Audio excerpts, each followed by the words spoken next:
Hello fellow enthusiasts, Astro van enthusiasts, which is my target audience.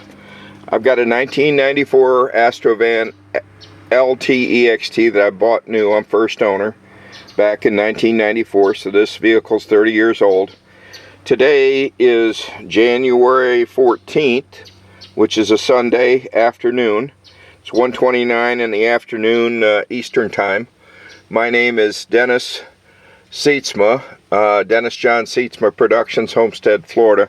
In this video, we're going to move on from the fuse box repairs. We'll come back to that later because I still have to deal with the ECB1 broken pin that I got working with a toothpick for now. But I have some weird noises in the engine that I have to get sorted. And I'm probably going to pull the heads and do a valve job and all that. But for now, I had a fluctuating oil pressure. So these oil pressure sending units are very fragile and can be easily damaged. And I broke one when I replaced the distributor. I got a new distributor from O'Reilly. And then I had broken the oil pressure sending unit. I hit it with something or bumped it or whatever. So anyway, in 2021, if you look at my video diary, I had replaced it with a new one from O'Reilly. I went there last night. It wasn't under warranty. So they sold me a new one. And this new one is part number 2-8165. That's 2-8165. Is a new sender. I'm going to install this oil pressure switch, they call it, and it's made by Master Pro. But you have to have the right socket to install it or you'll damage the new one. So I was able to find the right socket at O'Reilly because it has to be a deep well. Because the socket I had, this is a deep well socket for the ignition. Take a good look at what it looks like. It's got the indents for the weird shape on the oil pressure sending unit. Anyway, it's raining now, but I'm going to carry on anyway. I had the socket for a standard oil sender, but this one was too short. So you don't want to damage the new one. But this socket I bought was a Leslie, and I could barely read the part number on it. Leslie was a socket, oil pressure switch socket, a 13250, looks like the part number, 13250. And so if you have the right socket and you have the right part, what I had was a fluctuating oil pressure reading. And this is a very common problem. And you say, oh my God, do I have an engine problem or is it instrumentation?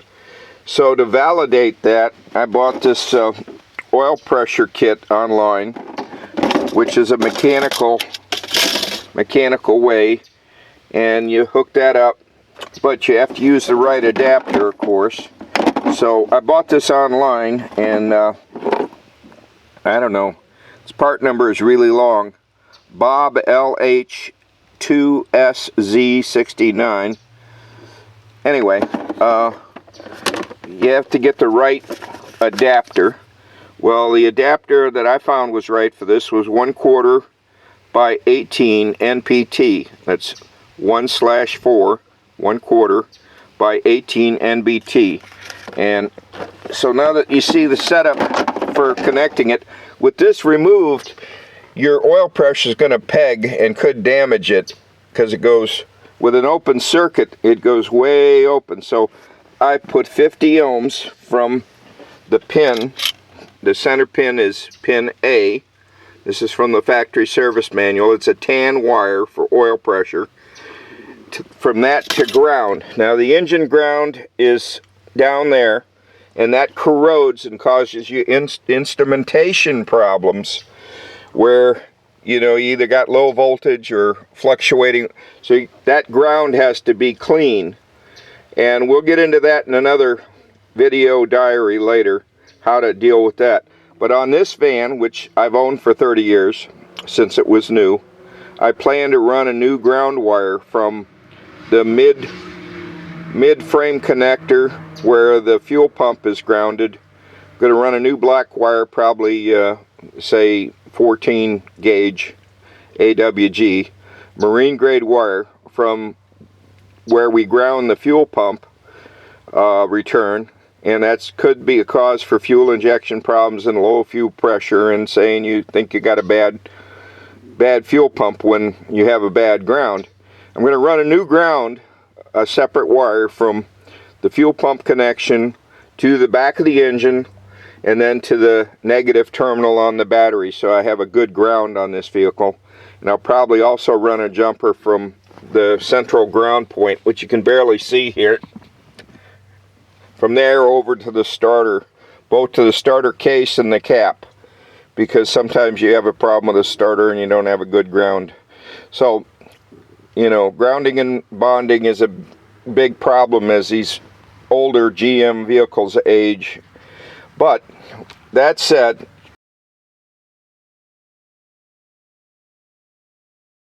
with this 50 ohms, so I don't peg my meter, I get like 35 psi. Okay, and then the next thing you want to check is for power. We assume we got good power. This comes from the ECM B fuse battery that goes to battery plus through the B fused link, and that's on the C pin, which is, this connector's upside down, so you got to think of it this way. What am I showing you here? Okay, so the power is actually on the left, and you'll have to trust me on this because I can't hold the camera and do the, and somebody says, oh, you shouldn't use a test light, you should use a power probe. Yeah, okay, well anyway, if you get here on the power pin, you see we got the light. So we have power coming through the clockworks to the D pin, and on the excuse me, the orange wire on the C pin is power. The gray wire on the D pin is the fuel pump. Now this device is switched, so it gives you power to the fuel pump when the PSI is over 4 PSI according to the service manual. And the resistance for the gauge is from the center pin here, from the A pin to ground, to give us that reading that we're seeing. Now, according to the theory, which is in the book here, in the service, I have the factory service manuals, you can see that this oil pressure switch has got really two circuits. It's A to ground for resistance for the oil pressure, and C to D for the oil pressure switch, which should only be closed circuit and give you a battery feed from the, I think from the PCM, or maybe it's through the fuel pump. Either way, you control the fuel pump, and if you have PSI lower than 4 PSI, it's supposed to protect and turn off the fuel pump to protect the engine. That's how it's supposed to work. But anyway, with the this oil pressure switch removed, in theory, to my mind, it shouldn't even start and run, but it does. So let's see.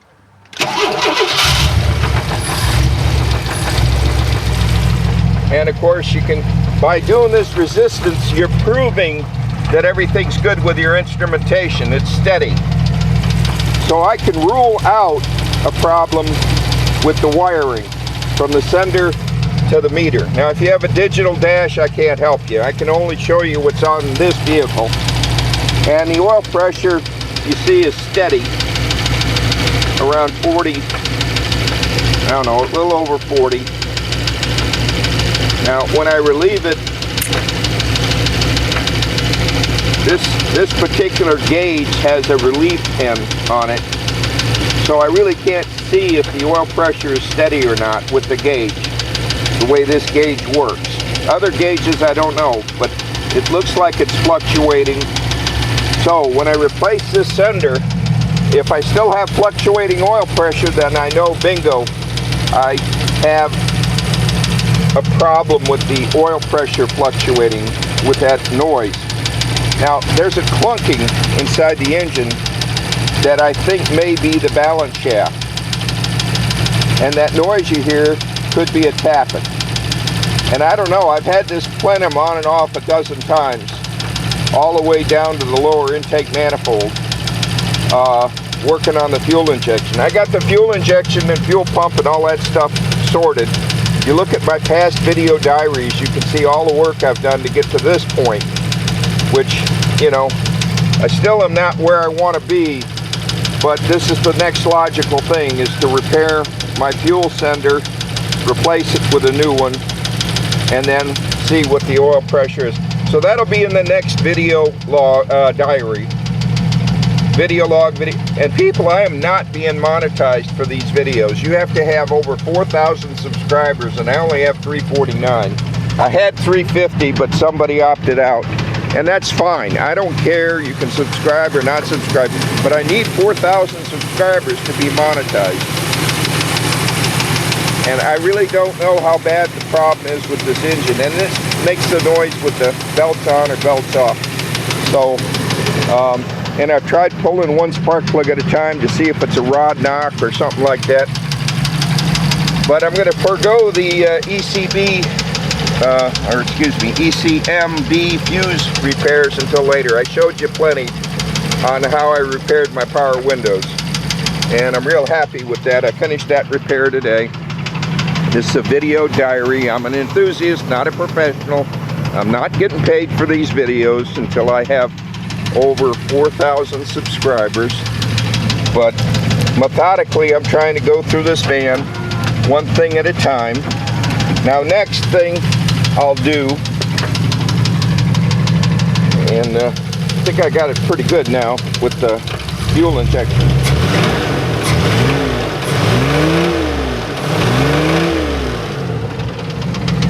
With the fuel injection, I had problems with the Spider, the 1992 to 1995 Spider, and I went through all kinds of rigmarole. I finally got a new one from Rock Auto, from GB Remanufacturing in California, and all better now. Between that and the fuel pump I got is a Delphi. I replaced the sender and fuel pump at the same time, and as you see, I'm ferreting out wiring problems, and I'm finding some wiring that was done by the pros in the past I'm not happy with, so I'm going to rework some of that. I got one or two places where they just twisted wires together. But I got a Viper system in here. Now, in the next video, when it's not raining, I'm going to talk about getting this side door to lock and unlock and how I did that. Now, that's a completed repair, but I can describe it in the next video segment. On Facebook, in the van groups, if you look in the media section under the albums tab, media albums, you'll see I have all the pages and all my research posted. So that's free. It's accessible to everybody. And by looking at those diagrams from the factory manuals, plus my own research and pictures or whatever, you can get the flick on what I have between my ears, which is really hard to explain to a big audience like this. Anyway, I hope you like my videos, audience. Please give me a thumbs up if you think anything was valuable in here. Please subscribe if you will, and I appreciate you watching. Thanks for watching.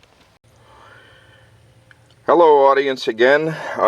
Astro van enthusiasts. I am Dennis Sietsma, Dennis John Sietsma Production, Homestead, Florida, USA. It's January 14th, a Sunday, around 2:06 p.m. Eastern Time. It's 80 degrees and overcast, and might rain again. Now the bad news. Bad news, people. This is a video diary, a vlog, not a how-to. So I show you my mistakes. Now, sadly, in the last segment I told you it was 50 ohms. It was actually 25. It was 250 ohms in parallel that gave me the reading I have. And I've installed the new sending unit after I validated that, you know, nothing was fluctuating with the engine running and a resistance put in there instead of the sender. Now I got the sender in there and she starts up and we see it's fluctuating. Now this apparently is a real problem with the engine, which we have a problem with noise too. So I've tried removing one spark plug at a time. I've tried taking the belts on, the belts off, and I still have the terrible noise. And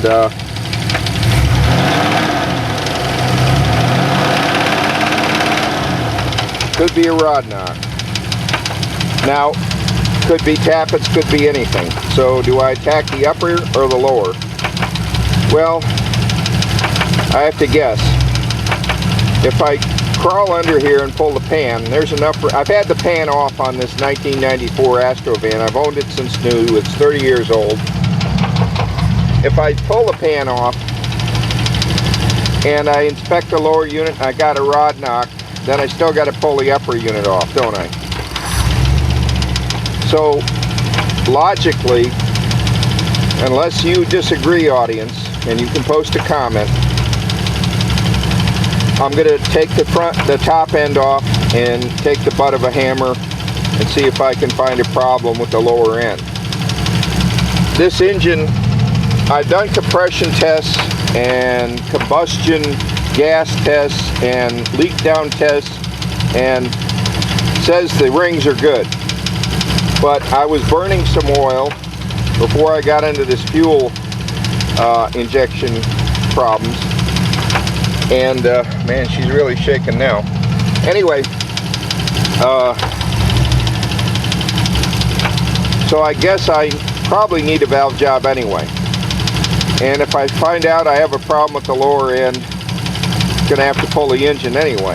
So, or might be able to repair it in the vehicle, but don't know. At this, again, this is not a how-to. This is a troubleshooting analysis, and do-it-yourself work can result in death or injury, people.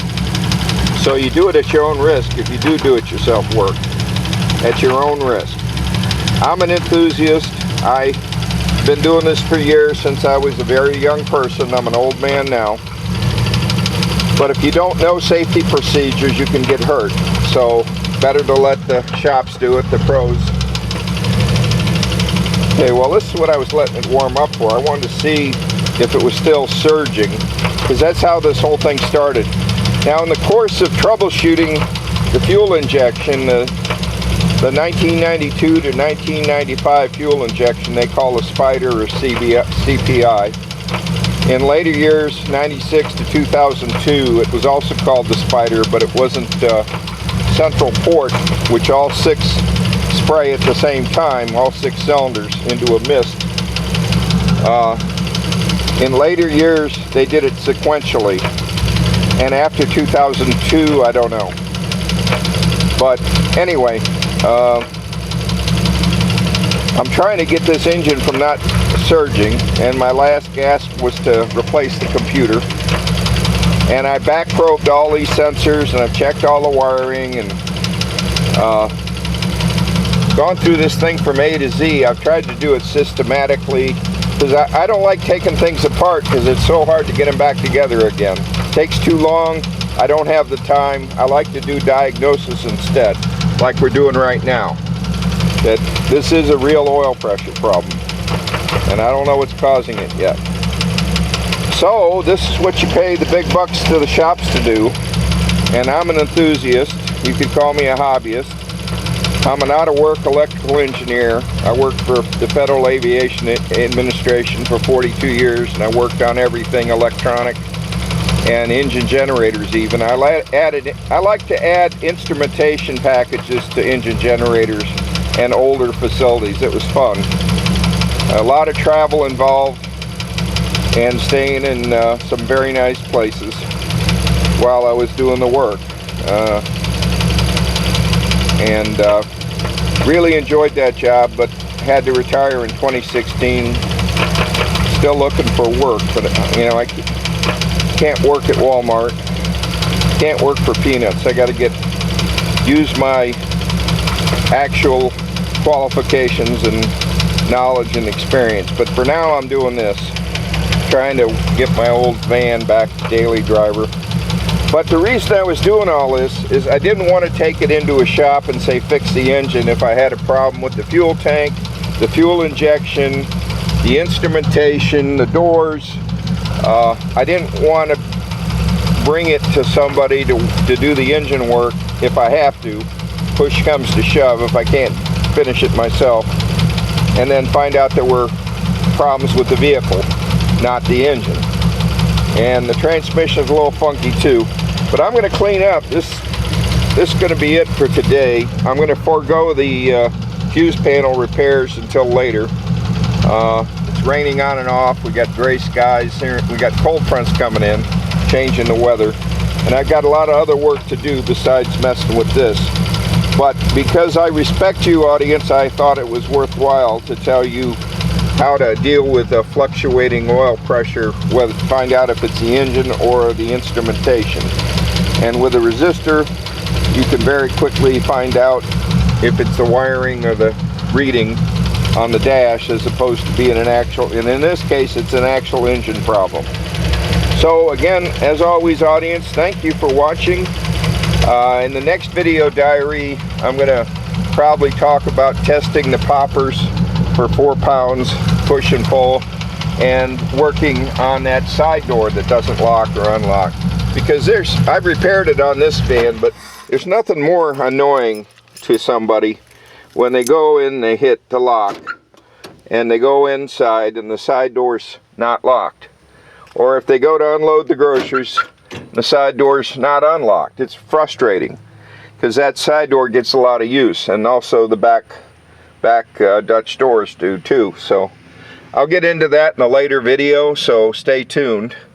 If you subscribe, I appreciate it. I have about 349 subscribers now, and I am not paid or monetized by YouTube until I have 4,000 subscribers. So, okay, audience, if you're still watching, this is a bonus. I went to start the Astro van, and it wouldn't start. So I took this power tester. Well, first I tried to charge it, and it said the battery was fully charged with the Schumacher 15 amp charger that I like to use. So that was weird because it had like voltage but no current. So I took this Schumacher battery load tester onto the Astro van. You saw it start earlier today. Today's the 14th of January 2024. It's about 3:30 in the afternoon. But the other thing I like is this power station, or instant power. This is a Schumacher model number SJ1332, Sierra Jacob 1332. Now these power stations are only good if they're fully charged. So you have to charge them up at least once a month, plugging them into power. They also have an air pump. They've got AC power. I think it's limited at 1500 watts or something like that for the inverter, and then DC power. And they also have, the newer ones have the USB ports, or there's a USB port. The newer ones have several USB ports, plus they got a light and the inverter, of course. So to check this, I test it all the time using this tester. So we turn the power on, and we got voltage, and then we hit the toaster. This is 135 amp Schumacher, model number BT453 that I bought on Amazon. And we see, well, the battery's not good. It's like 9 volts, 10 volts under load, but it does do enough to start a car. The toaster's heating up. So that said, usually if a battery's good, it'll go down when you first load it and then come back up after a few minutes if the battery's good. Now these are batteries they use for wheelchairs, 12 volts, and the battery's really easy to change. And if you got a reverse polarity on here, it'll give you a beep beep beep. And unfortunately I I ignored the beep beep beep one time and I smoked one of these, but I have one of these for almost every one of my vehicles and boats and stuff. I really like this power station. They used to be affordable, now they're getting pricey. The first one I bought was like $99 on sale, and now they're up near $170 each. But what I'll do next is I'll show you when it stops raining. I'll go outside and I'll show you that this can be used to jump the Astro van and get it started, and I'll show you how the battery failed. Now I can't get too upset about the battery failing because it's been in there since 2017 and it's been a really good battery, and I've abused it and it kept coming back for more, and I got that battery from Napa. So I'm really happy that the battery lasted until just today, and I'd have to pull up my receipts to see exactly how old it is, but been in there a long time. So again, in the next segment of my video diary, I'll show you how this works to jump a vehicle and to test a battery in the vehicle and show you that you can have voltage but no current. And I showed you that it is making current here and this tester is working. But batteries are something people will like to argue about a lot, and I'm an electrical engineer with over 60 years in industry, private sector, working for cable TV and radio and TV repair shops back in the 70s, and CB radios and marine radios and ham radios and all that, and then 42 years in government. So I think I know a little bit here, and I'm trying to share it. So give me a thumbs up if you like what I'm doing. I am not being paid for these videos. If you're watching my videos, I'm not getting anything until I have over 4,000 YouTube subscribers, and I have about 349 right now. So in the next segment, we're going to go outside when it stops raining, and we'll start the Astro van with this, and I'll show you how the battery failed.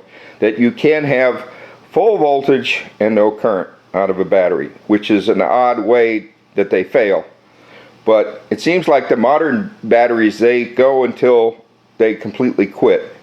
And I don't know what's changed inside with battery technology to do that. But anyway, again, thanks for watching. A few people are watching thinking, oh, every view is a penny, or every view is they don't pay nothing until you get 4,000 subscribers.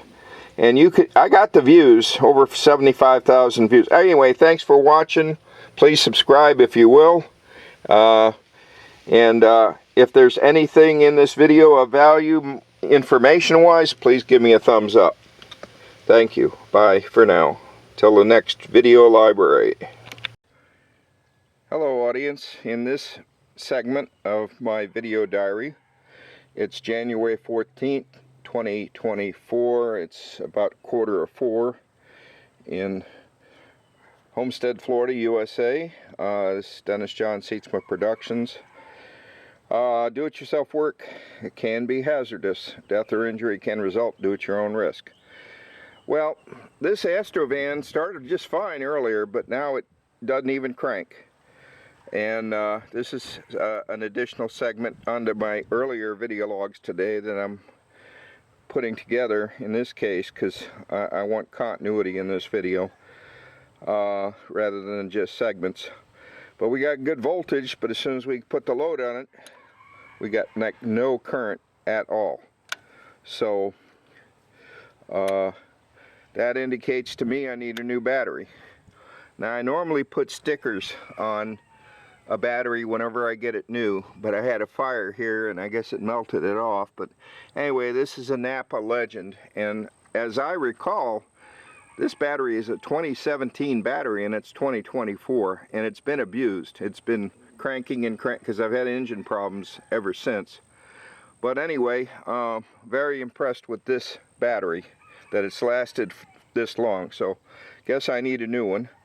In the next segment, we'll jump start it with the Schumacher power station. And these modern cars, if you jump them vehicle to vehicle, like old style, old school, you could cause computer problems, especially if you start it and it's running, like we used to do back in the day in the 40s, 50s, 60s. We would hook up two vehicles, the donor and the slave, and or the slave and the master, and you would start the master and rev it to charge the battery in the slave, and start it after it charged up a while. But if you do that with modern vehicles, you sometimes kick computer codes or cause problems in the car being started, or the car that you're using to start it. So these power stations, to my mind, have value beyond its basic purpose. It has value that you're not going to damage your vehicle starting it, and you can help disabled motorists without fear of damaging your own vehicle. And I've done this many times with the power station, but you have to keep, when you buy them, you got to maintain them. You can't just throw it in the trunk and a year later think it's going to work. You got to keep them charged and tested. So again, give me a thumbs up if you think anything's good in this. Subscribe if you can, please. I'm not being monetized or paid for these videos until I have 4,000 subscribers, and I only have 349 as of today. So I've talked for about 3 minutes now. So next I'll get the power station and we'll see if we can start this. Again, thanks for watching. Okay, this is new in 2019 from Lowe's. The older units have longer cables, and if you have this wrong polarity with it turned off, like it's right now not connected, it's supposed to give you a beep, beep, beep, beep. Well, if you ignore that and you turn it on, you're going to smoke it. And I did that once. So anyway, we're going to turn this on and hope and pray no sparks or fire or explosions. Again, do-it-yourself work is at your own risk. A death or injury can result. So this says I got the proper voltage, I got it hooked up, so I should be able to start the van, I hope, without any problem. And I want to move the van is what I'm after right now. Nope. Well, the jumper station doesn't have enough juice. The battery said it was low, so I was hoping that low would be good enough. Now, when I talk about grounds, this is one of the major ground points here on this vehicle, is right here on the firewall. Excuse me, the radiator support. So let's see what else I can do here by wiggling wires and praying. Well, not enough juice. Gonna have to replace the battery. Here I was bragging on my power station, and it doesn't have enough juice.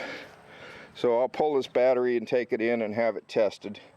I'm sure it's bad, because it's been in here for years and years and years. And it's been a good one up till now. I'm trying to wiggle the ground and see if I got a good connection. Try it one more time. And I did fix the door, new door mechanism and all that. But this is not a how-to, people. I'm an enthusiast, not a professional. This is a video diary. Video log, video diary. Well, almost. Alright. I have marine batteries in the boat, and I could use those to jump, which will probably be my next move, maybe. But I did want to show off this SJ1332 instant power station, and usually this does the job for me, but it didn't today, so boo-hoo. But I need a new battery for this one and another one. I have to keep these batteries fresh in these things, and they're very easy to change. There's a little trap door in the back here where you take out a couple of screws and you can replace the batteries. And I try to put stickers on everything when I do things, so I don't have to trust my memory too much. But the battery was new in 2019 and hasn't been replaced. It's still got the factory warranty sticker on it. This model SJ1332.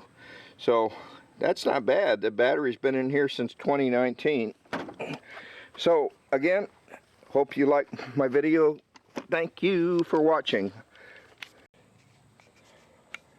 This is Dennis Seatsma, Dennis John Seatsma Productions again, Homestead, Florida. It's the 14th of January 2024. It's almost 4 in the afternoon.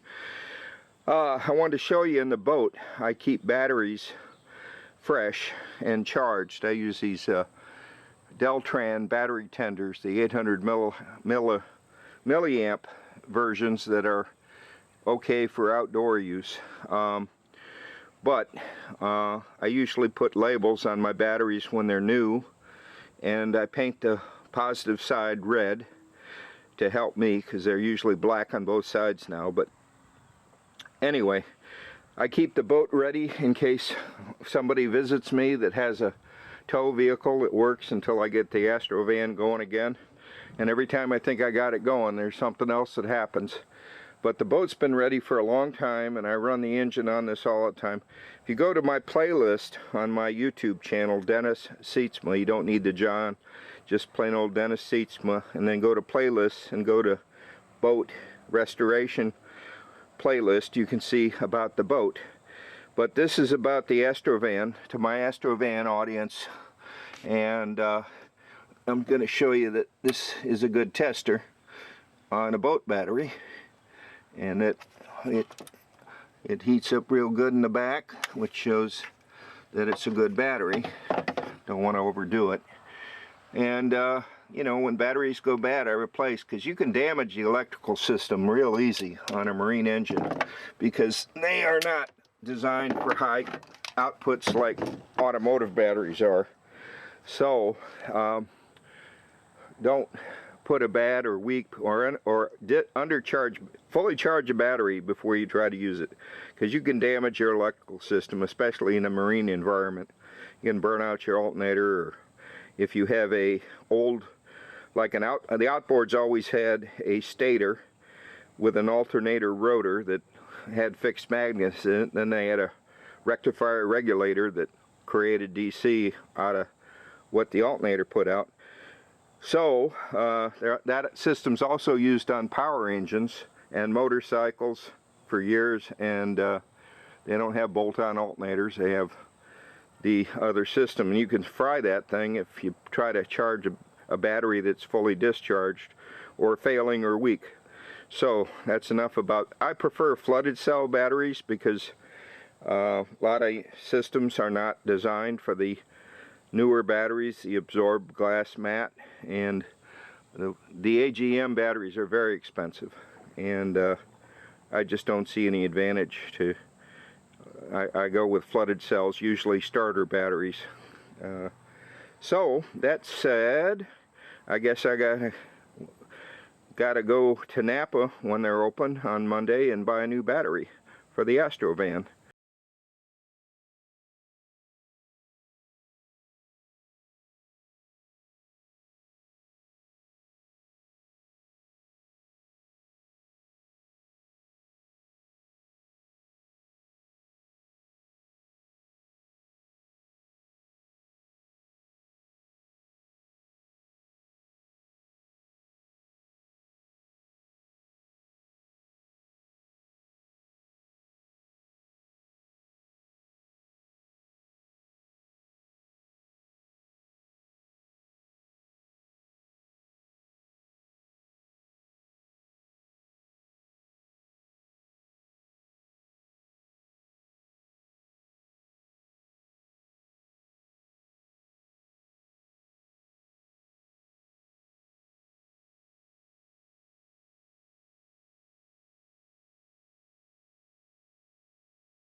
All